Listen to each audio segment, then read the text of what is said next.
50, 45. There goes Davis. Oh, my God. Davis is going to run it all the way back. Auburn's going to win the football game.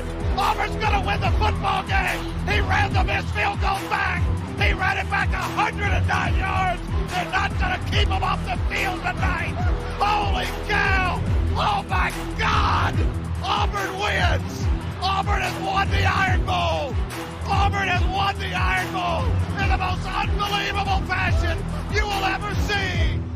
Oh, welcome in everyone to a brand new edition of the Dream Wager, episode 362. Today is January 31st, 2024. As always, I'm your host, D-Rock, and joining me, as always, is our NBA guru, my partner in crime, Elvis Costa E. Last day of January, how you feeling today? Dude, I'm feeling good, feeling blessed, not too cold weather. Kind of loving that, enjoying it, Dill. Kind of sad, Dill. We got a rematch from 4 years ago. Kind of excited about it, but another rematch is cool, but let's talk about it. Yeah, rematch in the desert, Super Bowl 58. We'll preview that. We'll recap the the AFC game and the NFC Championship. I thought they were good games, if I'm being honest. We'll talk about that. Any look aheads or any leans towards Super Bowl 58 in Las Vegas. I've already had a ton of action I've put in. We got some coaching hires we'll discuss as well, and we'll end on the hardwood with some NBA plays. But Elvis, let's start in the AFC Championship game. The one that I won't say, unfortunately, I attended because, honestly, I had to mark it off my bucket list. It was amazing. The atmosphere, everything. You saw a lot of celebrities at the bank. But, unfortunately, the boys couldn't get it done. The Ravens wind up losing 17-10. I don't even – there's so many directions I could go to. First, I want to get your reaction, what you were thinking there, because live – I never been one of those guys to say, the NFL's rigged or like one of those guys, but man, a lot, and I don't want to spend a lot of time on the refs because watching it back, I came home after the game and I had to rewatch it because most of the blame was on the refs when it just couldn't be that. Came back, watched it. Still 50-50. Still some blame have to be on the refs, but not as much. I want to know what you were thinking in due time. And one, how many fucking times did they show Taylor Swift? Taylor Swift shown, I'm going to say over under 9. Oh, wow. A lot. Okay. Yeah. Thankfully, She wasn't shown on the Jumbotron. But yeah, what are your thoughts on the game? So overall, impressive game by the Kansas City Chiefs. I feel like they executed their game plan to perfection, especially starting off the first drive of the football game. They just marched down the field. I think it was like a 6 or 7 minute drive, scored, boom. First off, the defense comes out, shuts down Lamar in that offense. Then Kansas City marches down the field and scores, like I said, in 6, 7 minutes. And then they do it again. To me, the fact that Kansas City was able to just go up 2 scores in that environment in Baltimore, it was just impressive. The fact that we was there in person live.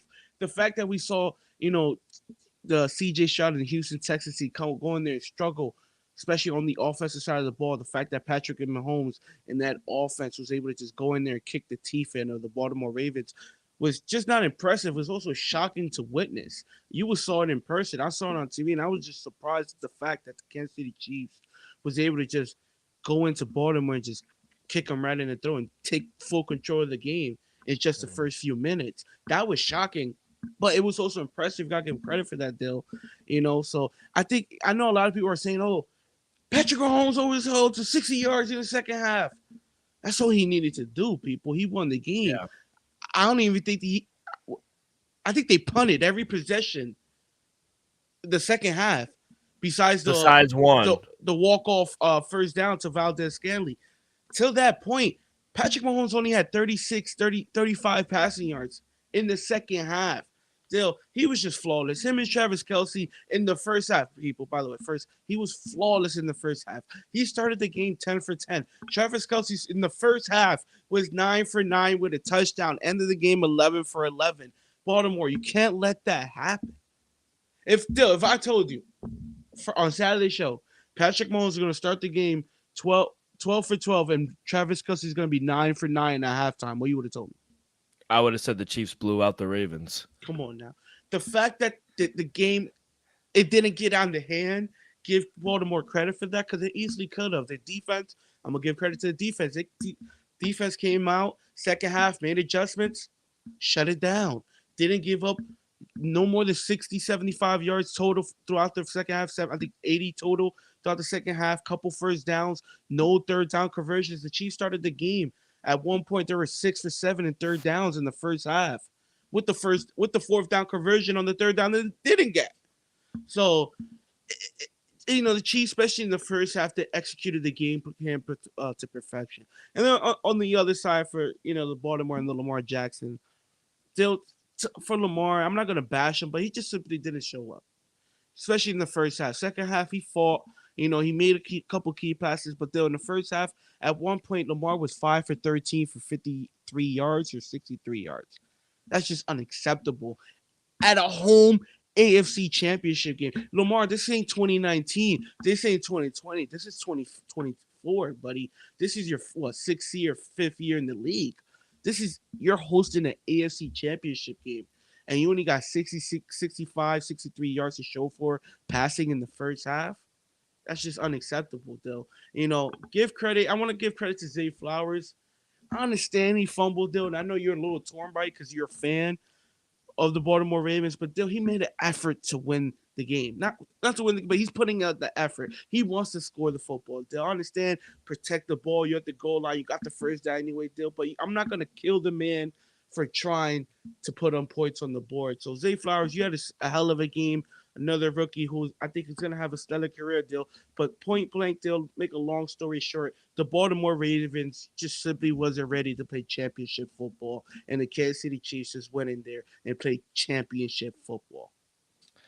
Yeah, a lot of things. One, they look like the more experienced team. They look like the more poised team.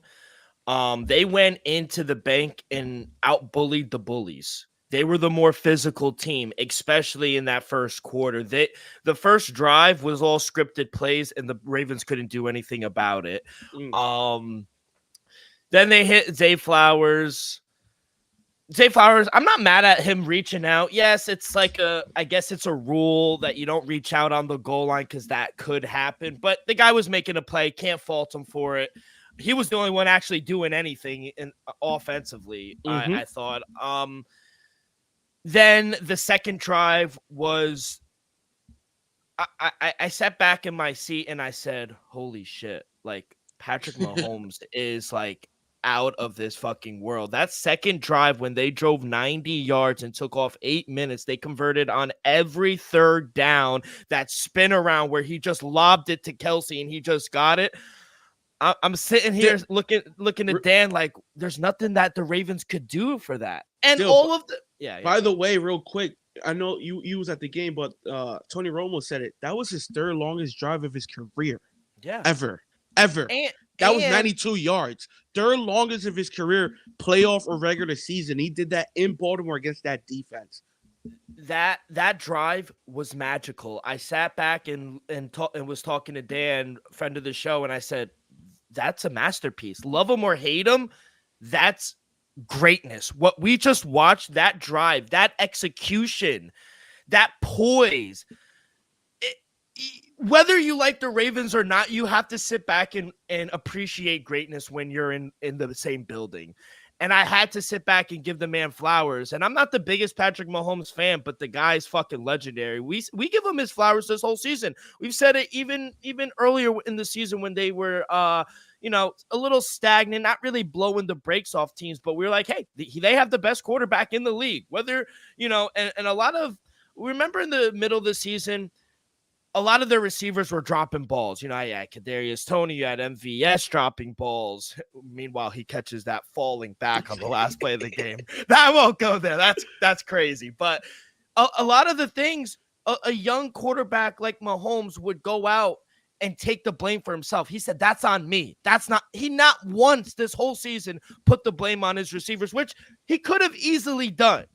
but he's not. He's a leader of men, and he's the best quarterback. And when in that drive, I said, oh, we're going to be in for a long night. Because if he's surgically picking off the best defense in the league like that, I mean, thankfully, and you said in the second half, after that second drive where they put up 14 points and Isaiah Pacheco punched it in, they only had 76 yards total after that second drive. So in that second quarter, for about 2.5 quarters, the Ravens defense locked in.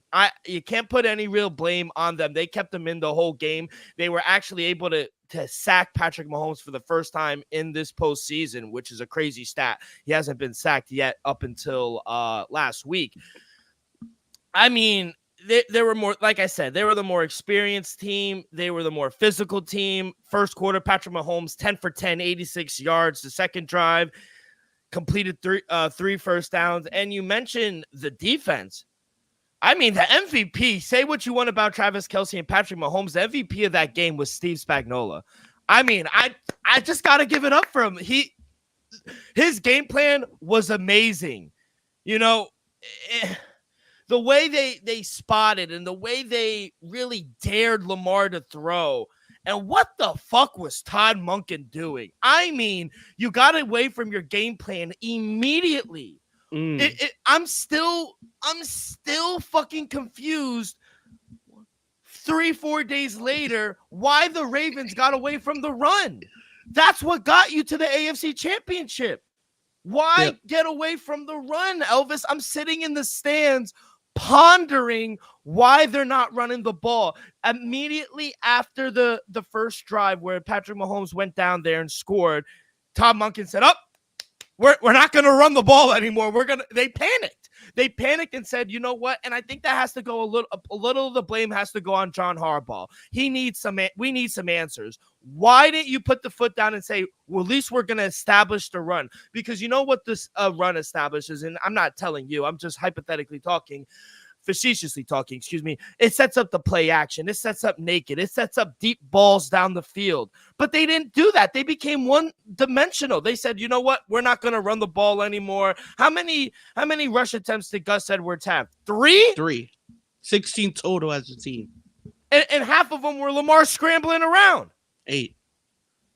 I mean, Todd Monken is to blame. John Harbaugh's to blame. Yes, you could put some blame on Lamar. He didn't have the best game. The fumble didn't cost him, but the fumble hurt him. I know people don't like to pick down the field. First of all, I don't know why fucking Isaiah Likely's calling for the ball when he's triple covered. And Lamar, you should know better not to throw that in triple coverage. The game would have been different. Every time the Ravens got down to enemy territory, they turned the ball over. You got to get points, especially against the defending champ, the Kansas City Chiefs. So, I mean, there was a lot that happened. I'm not going to put the whole blame on Lamar. Yes, it was some of his fault, but I think the difference maker was the Chiefs defense. I mean, Spagnuolo is the best DC I've ever seen. I swear to God. I mean, he shut down the undefeated Patriots back in the day with the Giants. I know that's a sore subject. He shut down this team. Spagnuolo is probably one of the greatest DCs in our lifetime, and I think he needs his flowers. I think that was the biggest talking point going into the game. How was Spagnuolo and this defense going to rattle Lamar? They blitzed him. Don't know why Lamar kind of held on to the ball. It kind of looked like he was trying to be a pocket passer when a lot of the times he should have just ran the ball, if I'm being honest. There were a lot of times where he was trying to do a little too much. What was else I was going to say? I got a lot on my mind. Credit Chris Young.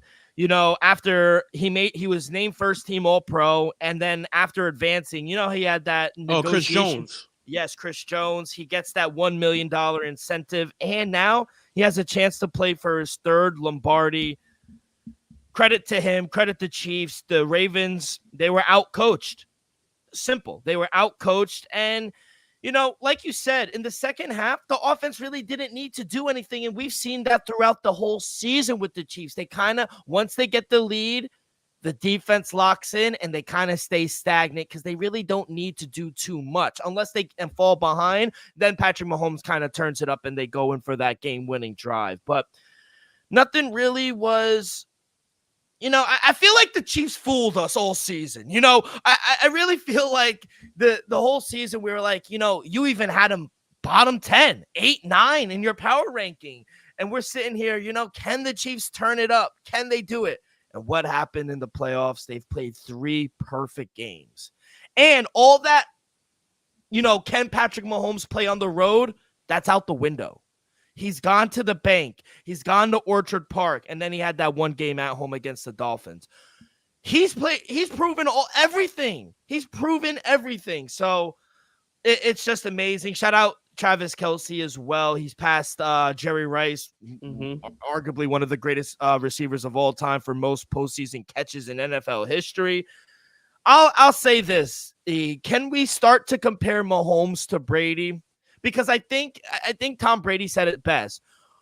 What Patrick Mahomes is doing is amazing and special, but it doesn't need to take away what Brady did. And just what Brady did doesn't need to take away what Patrick Mahomes is doing. Is that fair to say? Yeah, I feel like the conversation is fair. Just because what the kid has accomplished, 6 straight AFC championship games. He lives there. He lives there. 4 Super Bowl appearances, 6 years.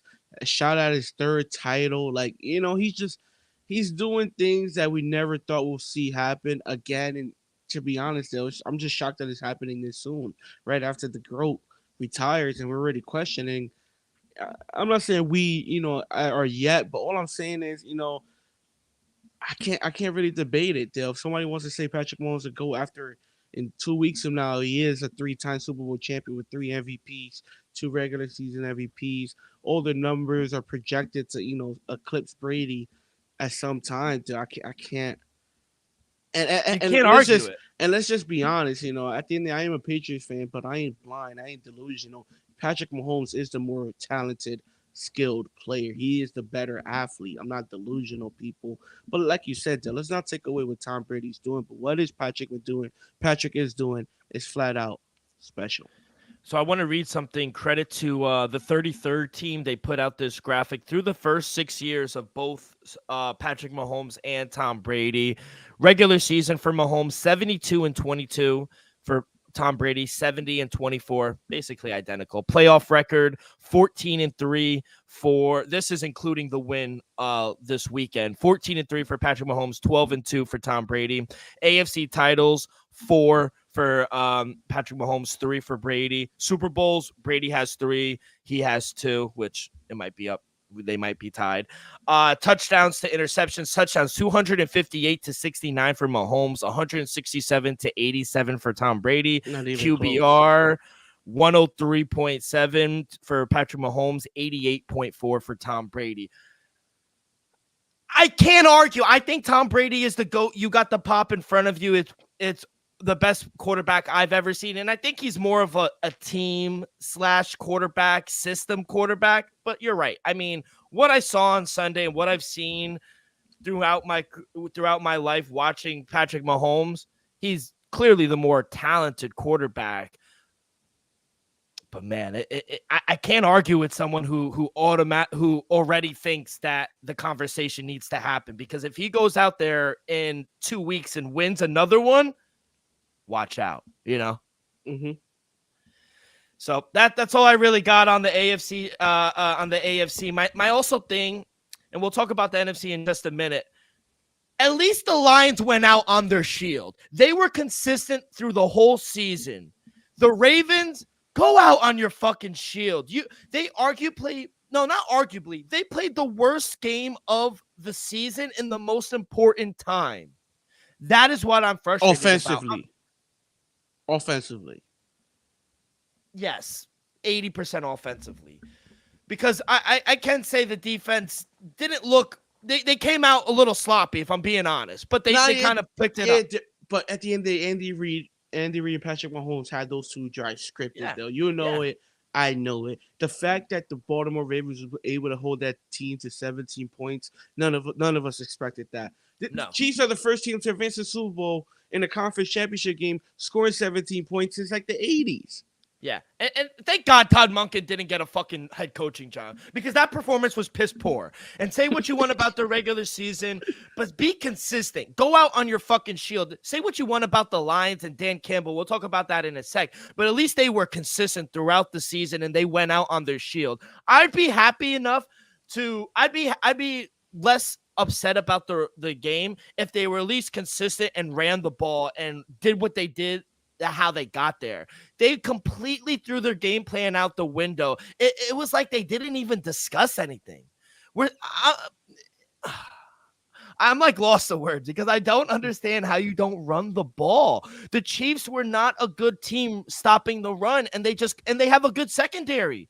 That's what they're good at. They're good at stopping the pass, and they were daring Lamar to throw the ball, and that's what happened. So Think about Todd it, Monk.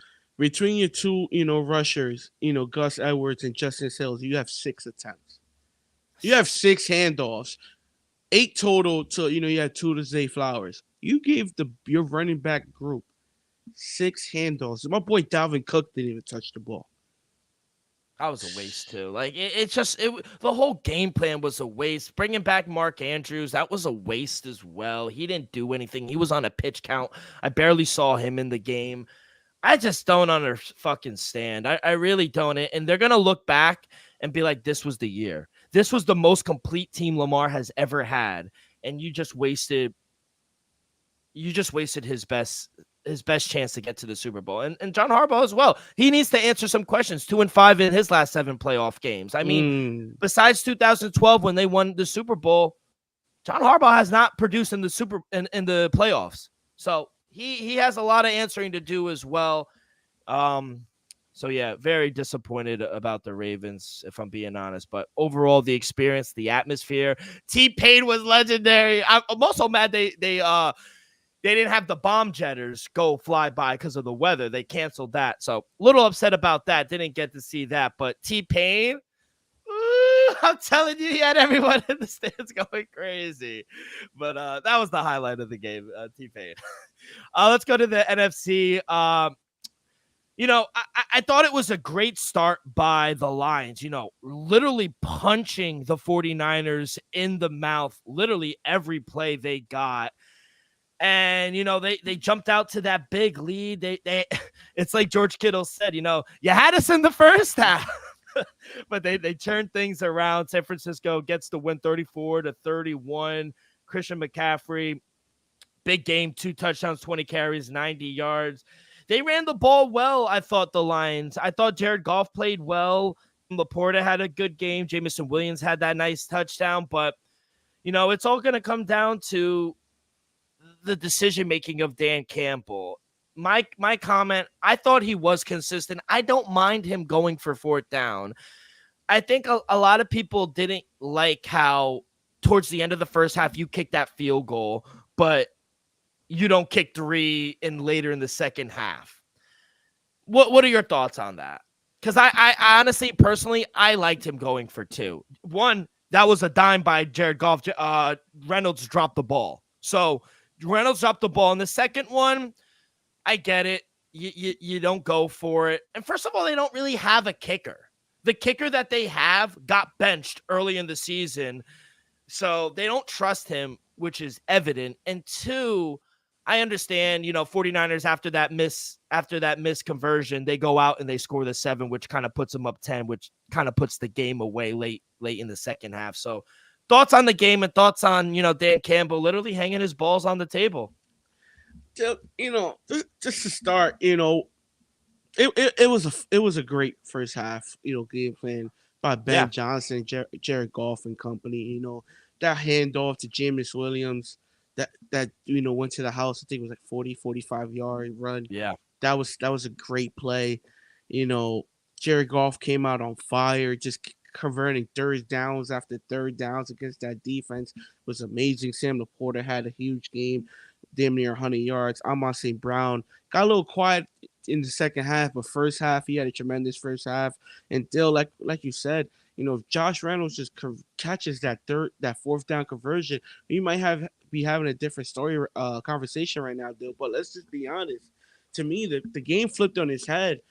I understand Dan Campbell and the go for it situations and all that. Fuck that. Still, if Brandon Ayuk doesn't catch that ball It that was the got tipped. ladybug. That's what he First said. first of all, I don't know why the DB can't catch the ball. Like you gotta. This is the AFC Championship game. He just threw you a perfect ball. You got to come down to that. And if you can't catch it, Dill, what you got to do? Dill, you never play corner. What do you got to do? Bat it down. Bat the ball down. You tipped it up to a wide receiver, and then he makes a 50-plus yard catch. Still, that doesn't happen. Let's just say he just guards him off. He lets the ball hit the ground. We're having a totally different conversation right now. That's the play that changed the game. Don't give me all the Jahmyr Gibbs fumble. Don't give me the he didn't catch it on fourth down. Oh, don't give me that was a bad fourth down play. That was just pure luck. You can't make shit like that. Even the Judy Edelman catch against the Falcons in the Super Bowl, that was just luck. Yeah. Well, Brandon Ayuk was able to receive that ball. That was just pure luck, man. So, give credit for, Brock Purdy in San Francisco for coming back, scoring 27 straight points to put it away. Besides the Brandon Ayuk play, which was lucky in my opinion, everything else they executed flawlessly, like you said. Christian McCaffrey with the 2 touchdowns late. Deebo Samuel, he had himself a great game. George Kittle with a couple catches as well. Still, at the end of the day, the fact that they was able to score 24 unanswered was impressive. Even Brandon Ayuk at the end of the day was impressive. The defense basically shut it down. Still, this was the most rushing yards Kyle Shanahan team has ever gave up ever in a game. That's another thing that we saying the line. The Ravens got away from running the ball. The Lions had over 160 yards in the first round, in the first half. Ended the game with 182. Why they didn't continue running the ball?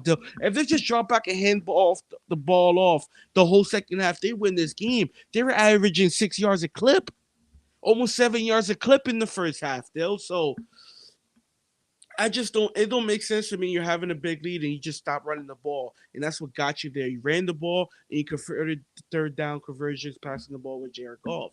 I just don't see why you go away from that. But give Brock Purdy, and that offense credit for scoring 24 straight. I mean, Brock Purdy played fucking fantastic in the second half. I mean, he turned into Michael Vick. Literally, the white Michael Vick. He was out there running. You saw him? It was like, that's what I wanted impressive. Lamar to do. Obviously, he's not Lamar and doesn't have his thing, but he was out running some linebackers and some DBs. Shout out Brock Purdy. He played fantastic. The Lions couldn't catch him. Like you said, CMC had a great game. Debo, Brandon Ayuk, he had an amazing. And George Kittle, what a blocking machine. I mean, the one that he put Penny Sewell on his ass. Blender. Oh, my. He was laughing, blocking him. I mean, he's a sick fuck, this guy. But this guy was amazing. Kyle Shanahan, what a second half. He actually can come back from a deficit and win. I thought the better team won, if I'm being honest. 49ers now, they were 0-5 when trailing by 14 points. Now they're 1-5 when trailing by 14 points at any point in the game since 2022. So usually when they're down 14 points, they usually lose these type of games. So for them to come back and win, got to give credit to that coaching staff, Brock Purdy and that offense, defense really locking in and shutting the Lions down. How much blame do you put on Dan Campbell in this loss? Because like he said in the post-game conference, even just getting back to this point is going to be really hard. I'm going to give him 40%, though. At the end, I'm going to give him 30%, though. Because at the end of the day, yes, he called to go for it on fourth downs, though. But like you said earlier, he's been doing that all year. That's his identity that got him here. The fact that they couldn't execute. The fact that their defense allowed a 24-0 comeback. You're not going to give the defense any blame for just allowing 24 points unanswered. Yeah. I understand the offense got to score some points as well. Brad Johnson don't get any blame. Ben Johnson don't get any blame for keep passing the ball instead of running the ball in the second half with a double-digit lead. So, to me, there was enough blame to go around. Josh Reynolds dropping a few balls. That he dropped a few balls, not just the fourth down conversion. Yeah. He dropped a few balls, third down conversion where he could have easily went 20, 30 yards. He ends up dropping it. So, it's enough blame to go around. I'm gonna give Josh Reynolds at least 20% as well, so that's 50. I'm gonna give Jared Goff 10, 15, just because to me he should have audible to a few more runs. Jahmyr Gibbs, he had a great game. The fumble, I'm gonna give him a little bit of blame, but the rest of the blame has to go to the defense still. Yeah. 30% Campbell, 40% defense, a little bit of Josh Reynolds, a little bit of Goff, a little bit of Gibbs, a little bit of Ben Johnson as well. Looks like a lot to go around, being Mm. honest. No, I agree. I think defense should get most of the blame, if I'm being honest. And I think Ben Johnson deserves some credit. I think, and apparently what's come out was Ben Johnson didn't want to go for it on fourth. It was Dan Campbell's call, which makes sense. That sounds like Dan Campbell Mm-hmm. going for it. But, I can't fault him. I respect the consistency, not like the Yeah. Ravens. And they fell on their shield, which I respect. I just was mad that the 49ers didn't cover. When they got that 10-point lead, I go, here's the cover. I go, this team's just is going to cover this game. But overall, bad 2 weeks in a row. I feel like going to the games got my mind messed up because the wild card round, I went 11-2. I was seeing the board perfect. Divisional round didn't do well. Conference championship weekend, 1-4. Baltimore, we don't need to talk about that. Isaiah Pacheco, rush attempts, that is a cash cow. So mark that down for the Super Bowl. Lamar Jackson, he should have went over his rush attempts. He just wanted to stay in the pocket. San Francisco didn't cover, and Sam Laporta anytime touchdown, all those points, and Sam Laporta didn't get in the end zone. So it was all rushing touchdowns, literally, besides Jamison Williams. But 1-4, down 3 units. Tough week for the kid. How did you do? I had a great weekend. I went 4-1. Everything hit but one play. I had Deebo Samuel anytime touchdown. Got stopped at the 2-yard line, almost got in, but it's okay, Dill, because he went over his receiving prop, over 45.5.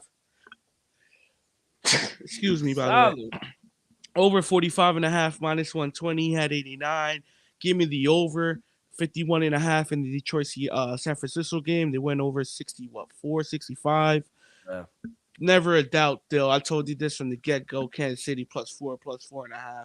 It don't matter. They won outright. And then my ballsy play of the weekend was Odell Beckham over 20.5 receiving yards. He basically got that in the last 2 drives. It's a shame that they didn't give him more touches. Hey, if they give him a few touches in the first half, we might be having a different conversation. And now let's turn our attention to the Super Bowl 58.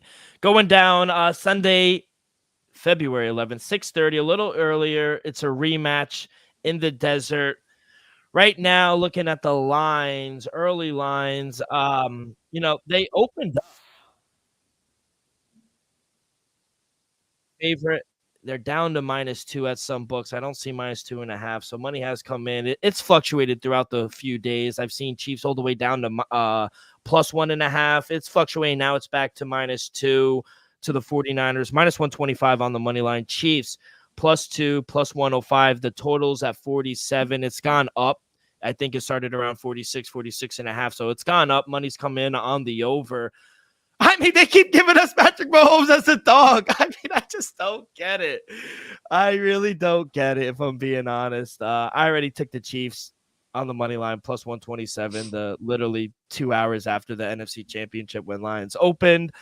I took them +2.5. I got the points in my pocket. I also took Isaiah Pacheco's rush attempts. It's at 15.5. It's gone up too, but still think that's low. He had 24 rush attempts against the Ravens, and they're just going to run the ball. I feel like, especially the first few drives or the first half, they're going to run the ball. So those are 3 plays I already have. I'm looking towards the second half under as well, just because remember how we talked about how the offense kind of stays stagnant for the Chiefs.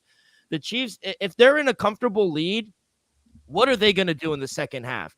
They're going to run the ball, and they're going to play good, hard-nosed defense. And I think Spagnuolo is going to have a really good game plan to stop Brock Purdy and Kyle Shanahan. So you're giving him 2 weeks to prepare for one of the biggest games of his life. I think the Chiefs, about 10 days out, I am leaning Chiefs here. You know what it is? I honestly think the 49ers have the best team overall, and I've said that throughout the year. They were number 1 in my power rankings for most of the year. but it's Patrick Mahomes. I keep coming back to it. You just can't doubt this man. I'm not gonna do it. I'm not gonna make me look stupid again. He made me look stupid last week. I just can't. I can't come to terms with betting against Patrick Mahomes.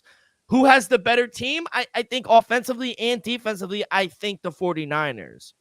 But it's Patrick Mahomes. So that's what I keep coming down to. Gun to my head, I got to take the Chiefs as an underdog. So yeah, about 10, 11 days away. Those are kind of my plays I'm looking at. What about you, kid? Anything you jumped on early? I'm gonna say a few player props still. I like some player props before the line moves or anything. I'm gonna say some player props still. Game as of right now, Dale. I'm leaning with you, Dale. It's hard to bet against Patrick Mahomes right now. I took him last week. Took him in the division round over Buffalo. Dale, it's just. I'm with you, Dale. It's just hard to bet against Patrick Mahomes right now. Do I think the 49ers are the better team? Yes. Do I think the 49ers could win the Super Bowl? Absolutely. But Patrick Mahomes is just a bad. He's just a bad man, Dale. So no official leans yet. I'm gonna be honest. If I had to pick them right now, I'll say the 49ers minus 111 on the money line, Dale. Just because they face a little more adversity, in my opinion. Both games being down in the fourth quarter, coming from behind. I don't know, Dale. I just feel like they've been through a little more of a struggle. Not environment wise, because they've been at home. But at the end of the day, they had to fight for these victories, not just hold down the lead. So that means a little something to me. But prayer props wise, I feel like Travis Kelce, I think he's gonna have a huge game. He's been having tremendous games in these in these playoffs overall. Last game, monster. I think over 6.5 receptions. Shop around, people. Right now he's juiced up. I guarantee somewhere definitely has a good number. Over 6.5 receptions. I think Travis Kelce gets over 12. I'm gonna say over 10 targets, catches at least at the bare minimum 8 balls. 8 balls for at least 75 to 90 yards around there. Maybe even a touchdown But I think Travis Kelce has another huge game. 4 years ago in the Super Bowl, this same rematch, Deebo Samuel led the team in rushing and receiving.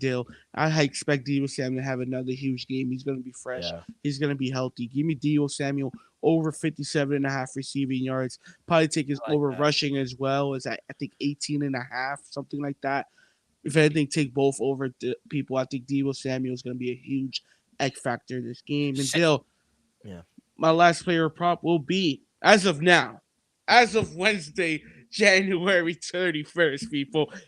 Give me Isaiah Pacheco over 67.5 rushing yards. We saw in these 2 playoff games, Jahmyr Gibbs, David Montgomery diced them up over 160. Let me repeat that. Over 160 rushing yards in the first half in the NFC Championship game. Let me go back a week further. Aaron Jones over 110 yards rushing against the 49ers, both at home. One was a rainy day. I expect Isaiah Pacheco to go well over his mark in a nice air-controlled dome field. I will say 2 things. Love the Deebo stance. I was thinking about taking Deebo early. I probably will get to the window with that. If I'm being honest, and I love CMC, but Deebo is the real MVP of this team. He has 35% of the target shares. He gets the ball in the backfield. He does the most for that offense. So I will say that. I love that play. And what was your other? Oh, the run. By the way, Chase Young has looked awful. Can we admit that? Chase Young has looked non-existent. He's taken plays off. No wonder why the Redskins got rid of him. I mean, I love Ohio State, and I'm rooting for Chase Young. But, man, this guy looks like he doesn't even want to fucking be there, which is a shame because you're at the best team you fucking have ever played for, and you're taking plays off when Bosa's out here breaking necks in Armstead. Like, you got fucking bullies on that line, and you're just taking plays off. That's a shame. That's a shame. I was watching the game in the car and on the way home from the Ravens game, and I was like, Chase Young is getting stood up. Like, Chase Young. Like that's just unacceptable. So I do like them. I think the Ravens defense is susceptible to the run. So I do like that. Rush attempts as well, I think, is a good play for Isaiah Pacheco. What about any of these props? Like, we do the coin toss, we do the Gatorade. So right now, you can get both of them at plus money, plus 100 on both. So usually we got it later when it was like minus 110. And you never want to pay more than what you have to on a coin toss. You got a 50-50 chance. I'm going with tails again. Tails never fails, baby. Plus 100. Give me tails. I want to do the national anthem. I'm going to do under because it's Reba McEntire. Country stars are usually fast singers, so I think it's going to be under the time. Yeah. I'll tell you a Super Bowl special that I like. You hit let me me hear with one. Patrick Mahomes and Brock Purdy to combine for 50 plus rushing yards each. Give me that. What was it again? To combine for 50 rushing yards. And we know Patrick Mahomes is gonna scramble. What's he's done? What has he done in multiple Super Bowls, especially late, going to win the game? Extend plays. Brock Purdy is the new white Michael Vick. We saw that last week. So, oh yeah, I like that. What is it? Minus what? Plus 160. I just put it in. I just put it in. I want to get your thoughts on this real quick. Most time of possession, 49ers minus 115 or Chiefs minus 110. I don't know because I feel I'm gonna say the Chiefs still. Really? We saw the Chiefs execute multiple times. Yeah. 6, 7, 8, 9, 10 play drives. 5, 6, 7 minutes. Don't get me wrong. I think Christian McCaffrey will have a decent day on the ground, though. But at the end of the day, Brock Purdy in that offense ain't executing the way Patrick Mahomes will be executing. Yeah. We both know Patrick Mahomes and his offense are going to start 8 to 12 in a row completions, 8 to 10 straight first downs. So we know it. Yeah. I don't know. It could go anyway. Like I said, I think it should be the 49ers with CMC kind of controlling the clock, getting up to that lead. But if they don't, the Chiefs could out here and look what they did to the Ravens. The Ravens were the team that usually controlled the clock, and the Chiefs just dominated time of possession. So I can see it both ways, and I understand why the line is where it's at right now. So we'll definitely have more plays, props, everything. We'll have CT on next week for our official Super Bowl preview. More plays. I mean, we just rattled off a few just now, but I guarantee you we'll have much, much more. We'll look towards the Pro Bowl on Saturday. We don't really got to talk about that. Let's talk about some coaching hires. In Philadelphia, they got a new offensive coordinator, Kellen Moore, former Chargers offensive coordinator. He is the new offensive coordinator. They got both their coordinators now. Nick Sirianni kept his job. New OC is Kellen Moore. New DC is Vic Fangio. I kind of like the moves, if I'm being honest. I mean, I'm not the highest on Nick Sirianni, but this is the year. If they have another fallout or they regress even more, I think Sirianni's gone. But I do like these two, the OC and the DC. Yeah, Dale, do I love the fit? No, but at the end of the day, Kellen Moore could call some plays. At the end of the day, he could call some plays. He got some familiarity, in the division. Was it OC for the Cowboys? At the end of the day, we knew Jalen Hurts in the OC that he had this year wasn't the right fit, though. What we saw from the year prior, the Super Bowl run to this year was just night and day. It seemed too many bubble screens, too many of the same things. A.J. Brown wasn't happy in his role beginning of the season. He started cooking in the middle, but in the tail end of the season, he kind of fell off. So I know Kellen Moore is going to make more explosive plays, not just bubble screens. Not Jalen Hurts rushing the ball multiple times a game either. So I think it's definitely the change that they needed. I don't love the fit per se, but definitely is going to bring a better, definitely better play calling moving forward, coming from that Eagles sideline. Another OC on the move. Browns are hiring former Bills OC Ken Dorsey as their new offensive coordinator, going with Kevin Stefanski. I like that. I think Ken Dorsey, I know a lot of people put him to blame for the Bills, and after he left, they kind of went on that run. But I like Ken Dorsey. What are your thoughts on him going to the Browns? He's pretty good, dude. That's another dude. Do I love him? No, but at the end of the day, to me, he didn't get the credit he deserved. To me, he was a great coach in Buffalo. He was doing good things. At the end of the day, still, they had a magic run a couple of years ago as well. So I think it's a great fit, great hire. I'm not in love with it, but it's a great fit. Yeah, especially since Kevin Stefanski usually calls the plays. Hmm. That was my concern. Um, Chargers. Speaking of the Harbaughs, from John Harbaugh to Jim Harbaugh, Chargers. They signed Ravens director of player personnel Joe Hortz as their new GM. And Hortz, he's now likely to team up with Jim Harbaugh, give the Chargers their new, I guess, GM head coach combo. You don't really know too much about him, but he was in a very good organization with the Baltimore Ravens. He was the director of player personnel. Jim actually obviously thinks highly of the guy because he wouldn't go out there and give his approval to the organization and be like, "This is who I want as my GM." So he actually has ties with them. Thoughts on that? Dill, at the end of the day, good GM fit. At the end of the day, do I love it? It's another one I don't really love, Dill, but at the end of the day, jobs have to be filled. Jobs have to Yeah. be filled. Can he build a team? Possibly, Dill. I'd like to see it, but we got this is one we gotta have to wait and see. In my opinion, we're gonna Yeah. have to wait and see. We were speaking to Ben Johnson earlier in the episode with the Lions OC, and he was a hot name throughout this whole coaching carousel. He took as soon as the Lions lost, he took an interview with the Redskins, he took an interview with Seattle, but just he decided after all that he's gonna stay in Detroit. He has 2 more years remaining on his contract. The deal was not adjusted according to Adam Schefter, so it just proves that the money really wasn't the biggest motivation for him. The Lions could opt in and adjust his contract down the line, but it's the reason Johnson returned to Detroit. I think Johnson is loyal. I think he has unfinished business, and I think it's really good for Jared Goff, if I'm being honest. Yeah, the person that loved this news the most was Jared Goff. He didn't want to have another OC.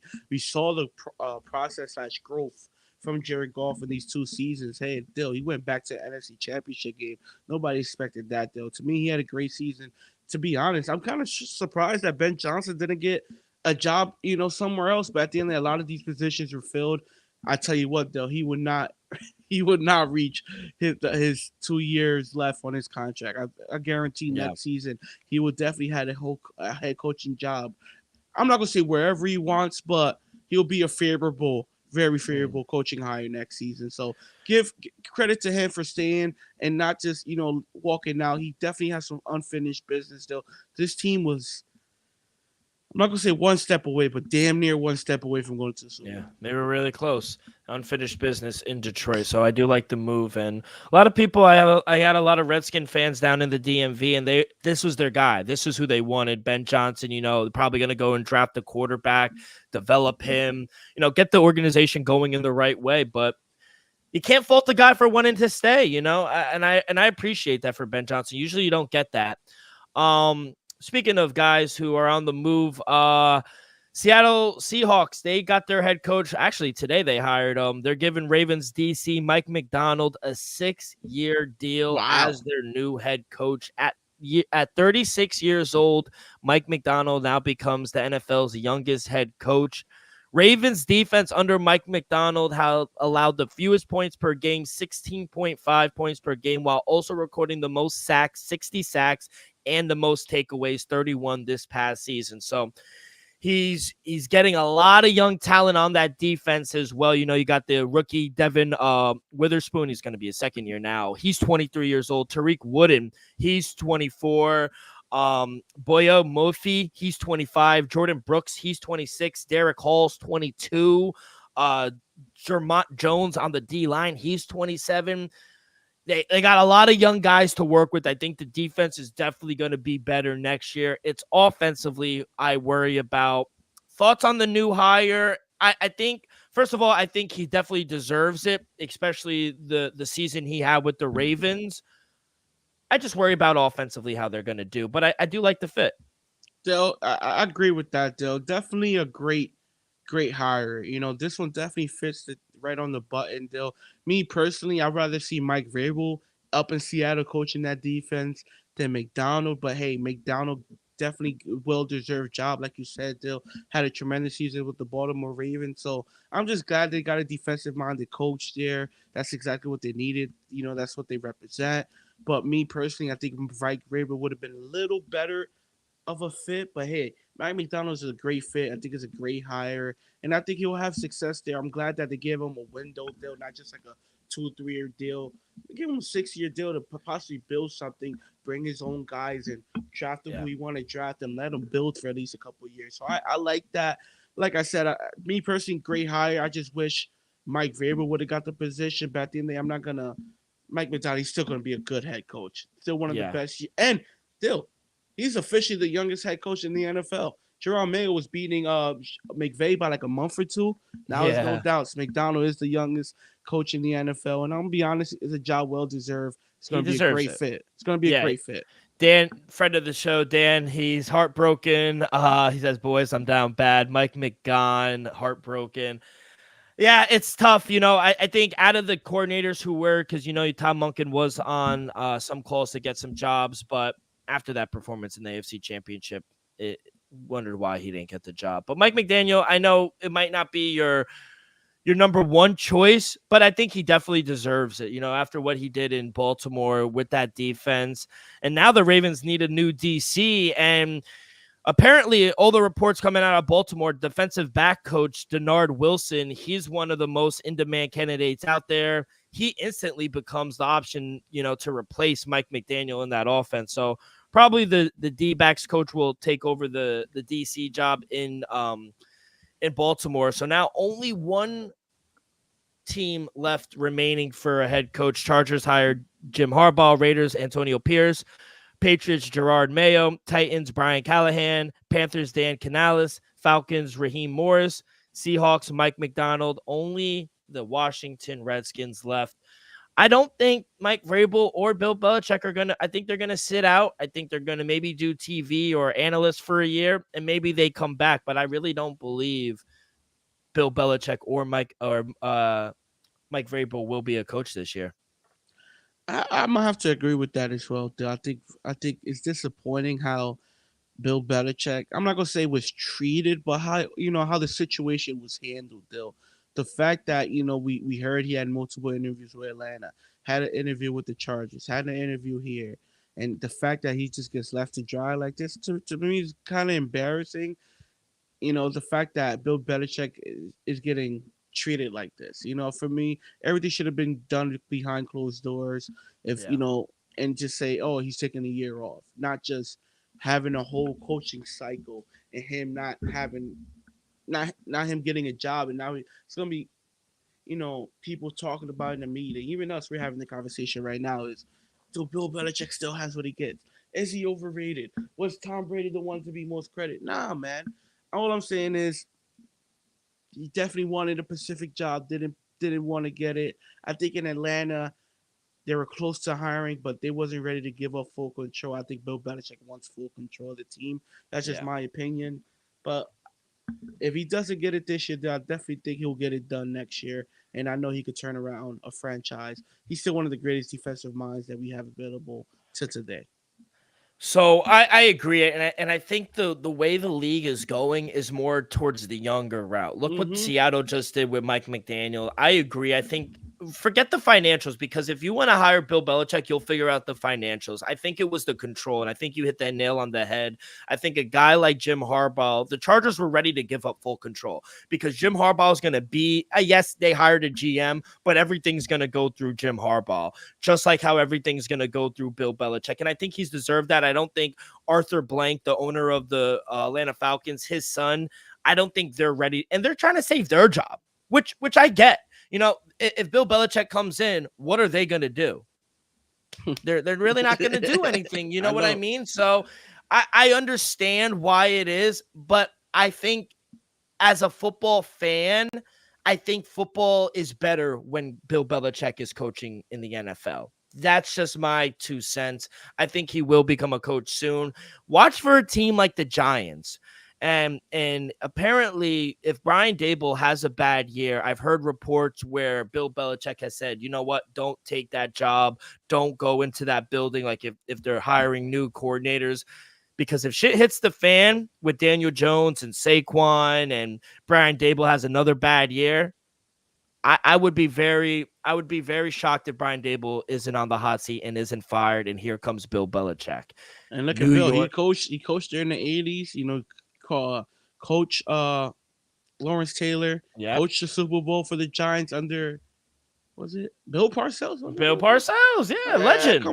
Come on now. So you Yeah. know, definitely been there, done that. So we'll see about that, Bill. But Bill Belichick definitely deserves to be coaching in this league. 100%.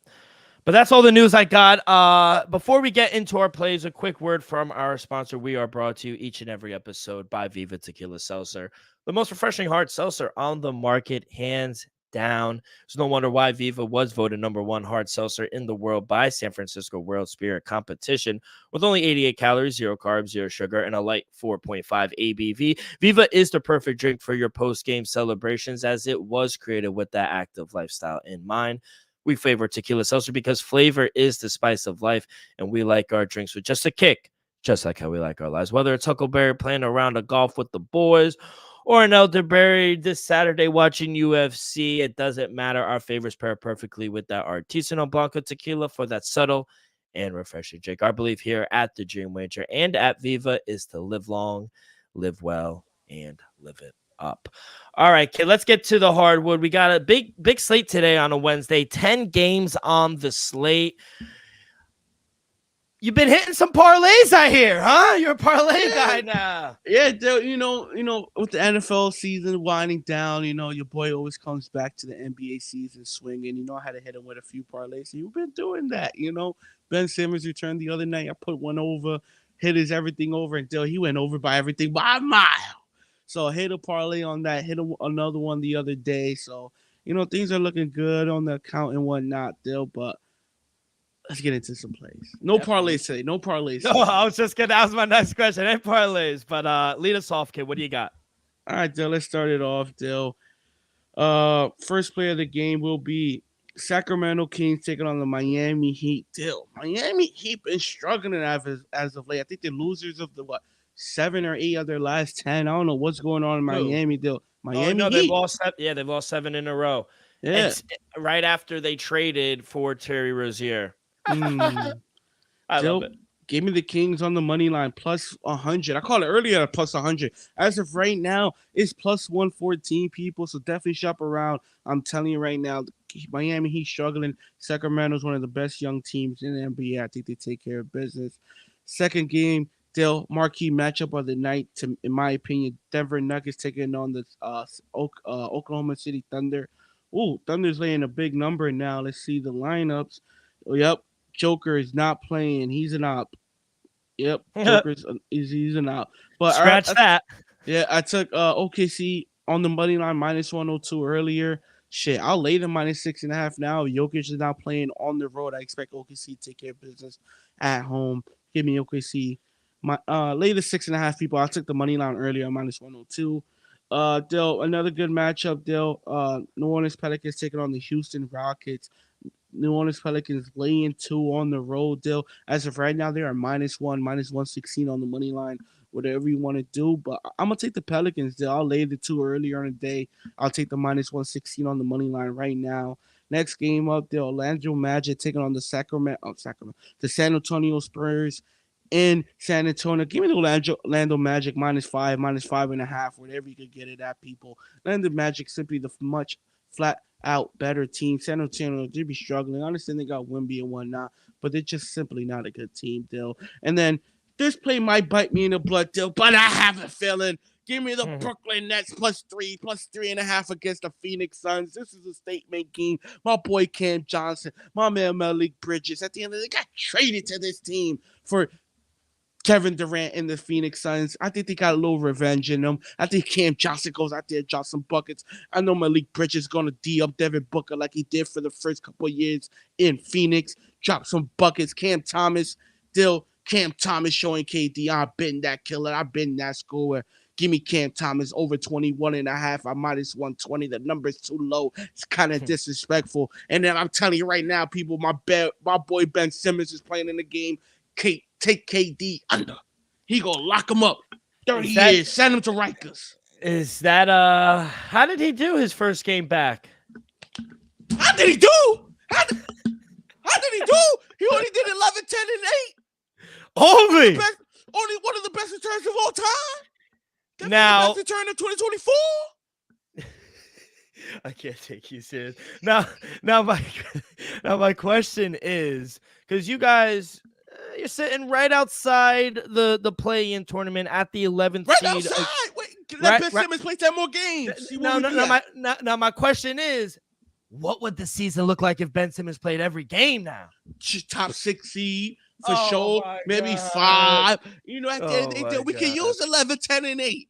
That's useful nowadays.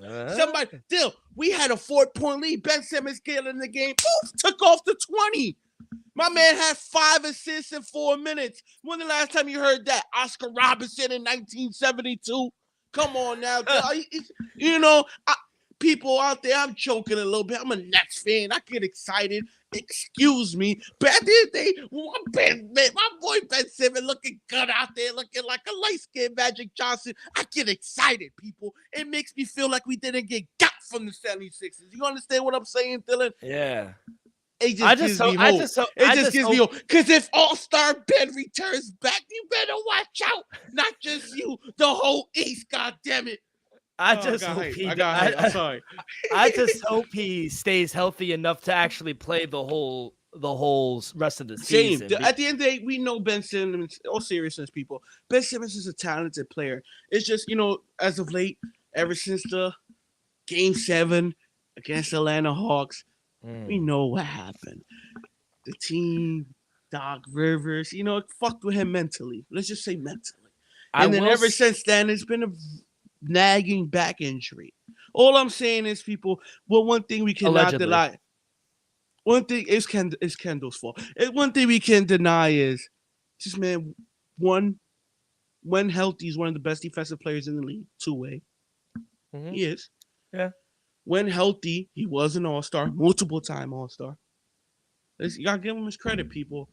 Let's just see if he can work his way back to form. I would love to see it. Still, let's see if he can do it. Will say, Brooklyn Nets, since coming back, 1-2 in a row now. They're on a 2-game winning streak.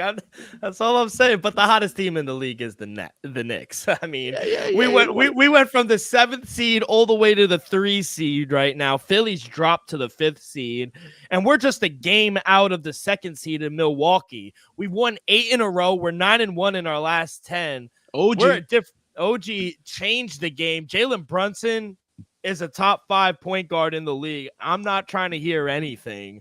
So, I mean, this team, watch out. This defense is fucking scary right now.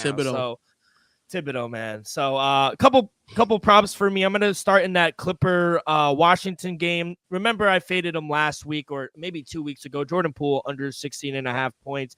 He's been under this number 26 of 45 games this season, under in 9 of 14 against teams in the bottom half of pace, and they're good on defense. Clippers going to destroy him. I think they lock up Jordan Poole. So, it has blowout potential as well. And you know what happens when blowouts happen? Props go to die. So Jordan Poole under 16.5 points. Gonna fade CJ McCollum as well. Give me CJ McCollum under 17.5 points against Houston. He's been under this number in 9 of his last 15 games with Zion and Brandon Ingram. They do most of the damage versus weaker defenses. Houston is a different team at home than on the road. They're second in defense efficiency at home, and they've been excellent against point guards. 7th fewest points allowed in the last 30 games and 6th lowest field goal percentage against guards. So I think CJ McCollum's going to have a tough game. So going to go under 17.5 points for him. Nicholas Claxton, your boy, under 28.5 points, rebounds, and assists. As well as he has been playing, he's been under this line in 6 of his last 8 games. So, and over that stretch, he's been primarily been the backup, if I'm being honest, which he kind of has now with Simmons. He got 18 minutes when Simmons has been back. Plus, Nurkic, he's actually a tough matchup against Nicholas Claxton. So I think it's a tough matchup for him. Ben Simmons coming into the role, going to eat up some more of his minutes. Going to go under 28.5 points, rebounds, and assists. And then lastly, you're going to go to the late game. Portland taking on the Bucks. Hopefully Portland wins. I don't think they will, but going to go for my own selfish reasons. Going to go Malcolm Brogdon over 16.5 points. He's been over this number in 16 of 22 games when at least playing 26 minutes. I think the matchup here is great. I just worry about the minutes in this game. I do think Portland can keep it close enough. Milwaukee has been bad on the road. They're 11-10 on the road. You mentioned their defensive struggles. They're 22nd defensively on the road. And Portland's kind of been, pesky this at home, especially with their current lineup. Crowd, I think they're going to get up for Damian Lillard's return. And I just think it's a good matchup for Malcolm Brogdon. I think he will get enough minutes. And I didn't get to the window. It's not, I saw it earlier in the day in this Brooklyn and Phoenix game. It's the narrative. I wanted KD going back to Brooklyn for the first time. I was going to take his over points. It was at 23.5 earlier in the day. It's up to 25.5. It's gotten a little too up there for me. At 23.5, if you could still get that, I like it over. I think KD goes to the Barclay and, kind of puts on a show, if I'm being honest. You don't like that, do you? I'll tell you right now, if Ben Simmons is playing, he's going to be clamped. Yeah. Rikers Island. Movie. But anything else before we get up out of here, kid? Nah, Dale, it just sucks that we're having a Super Bowl rematch from just 4 years ago. I'd rather seen the Hood Bowl, Baltimore versus Detroit. That would have been a classic. I will say, though, a lot of people are saying, oh, I don't like the Super Bowl. I'm not going to watch it. No, it's going to be a great Super Bowl. Shut the fuck up. You're going to watch the game. It's the Super Bowl. It's going to be a great game. All I'm saying is I just feel like. No, I know, but it's to the people who are saying they're not going to watch it. You're a fucking liar. You're going to watch the Super Bowl. You're going to go to a party and they're going to have the game on. And guess what? You're going to be watching because everybody else going to be like, shut the fuck up. The game is Super Bowl. Exactly. So all these people who are saying they're not going to watch it, shut the fuck up. You're going to watch it. But on that note, kid, that's going to do it for this Wednesday edition of the Dream Wager. On behalf of our sponsor, Viva Tequila, Elvis, myself, we'll see you guys on Saturday. Maybe we'll preview the Pro Bowl, maybe, but we'll definitely have NBA plays and props as well for the weekend. So make sure you guys follow along our social media, X and Instagram at the Dream Wager. You guys can find all of our episodes wherever you listen to podcasts, Apple Podcasts, Spotify, Stitcher. We go live every Wednesday afternoon and Saturday morning on YouTube, youtube.com/the Dream Wager. Hit that like button. Subscribe, rate, give us a review, leave in the comments who you'll be betting on this week. All that good stuff really helps the show grow tremendously. So be a friend, tell a friend. Everyone have a great week. Good luck on your wagers. Be safe, be well, and we will see you guys down the road. Peace.